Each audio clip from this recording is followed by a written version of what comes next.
বরগুনার পাথরঘাটা উপজেলার নাচনাপাড়া ইউনিয়নের বাঁশতলা বাজারে জমি দখলের চেষ্টার অভিযোগ উঠেছে। ভুক্তভোগী বাসুদেব সরকার বলেন, ১৯৯৩ সালে বিএনপি জামাতের তাণ্ডবে বাড়ি ছেড়ে পালিয়েছেন তারা। পরে এমপি মহোদয় ও আইনের সহায়তায় বসবাসের স্থান আবারও ফিরে পান। কিন্তু গতকাল রাতের আধারে সিদ্দিকুর রহমান লাহুমিয়া অপরিচিত লোকজন নিয়ে তাদের জমি দখল করতে আসে। তাদেরকে বাধা দিতে গেলে অতর্কিতভাবে তার স্ত্রী সহ পরিবারের অনেক লোকজনকে মারধর করা হয় বলেও জানান তিনি। বিষয়টি প্রশাসনের নজরে আসলে ঘটনাস্থলে পাথরঘাটা থানা পুলিশ উপস্থিত হন। জমি দখলের বিষয়টি জানতে চাইলে লাহু বলেন, তার জমিতে তিনি ঘর তুলতে গিয়েছিলেন। পরে বর্তমান চেয়ারম্যান ফরিদ উদ্দিন দুই পক্ষকে সমাধানের আশ্বাস দিয়েছেন।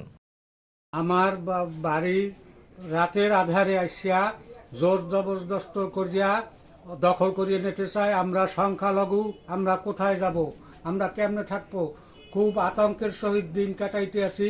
অতর্কিত হামলা আমারে ঠেললে আমার কাপড় সফর কি বলবো ভাই, আমার শরীরের উপর আঘাত করছে। টুনি গেটের শব্দ, গেট খোলা, সব ঢুকিয়ে গেছে, মহিলা পুরুষ সব। অনেক পুরুষ চিনি না, কলে কি গেট খুলছে কেন? কলে আমার গেট খুলছি, আমরা ইচ্ছে আমাকে বাড়িতে আমরা বল কেমন আমার বাড়িতে আমরা এ জায়গায় থাকে কারা? কলে ও জানি না, এই কইয়ে হেরা ওই জায়গায় যাইয়ে টিন ছুটন দিছে। আমি ঠেকাইতে যাই, আমারে ছটকা মারিয়ে ফেলাই দিছে। 25-26 জন আসছে। আসার পর আমার চাচিরে, আমার পুকুরে এবং আমার চাচারে অস্বাভাবিক নির্যাতন এর ভিতর দিয়ে তারা গেট ভাঙছে, তারপর বেড়া দেওয়া ছিল, বেড়া ভাঙ্গা করে তারা মানে অত্যাচার যত প্রকার ছিল তারা করছে।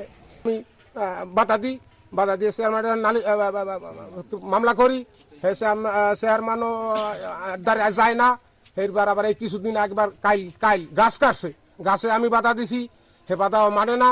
এরপর আজকে আমি বলতে এভাবে তো করবো, ও তো আমাকে ঢুকতেই দেবে না। আজ গেছি আমি গেছি 3টার দিক দিয়া গরুডামন।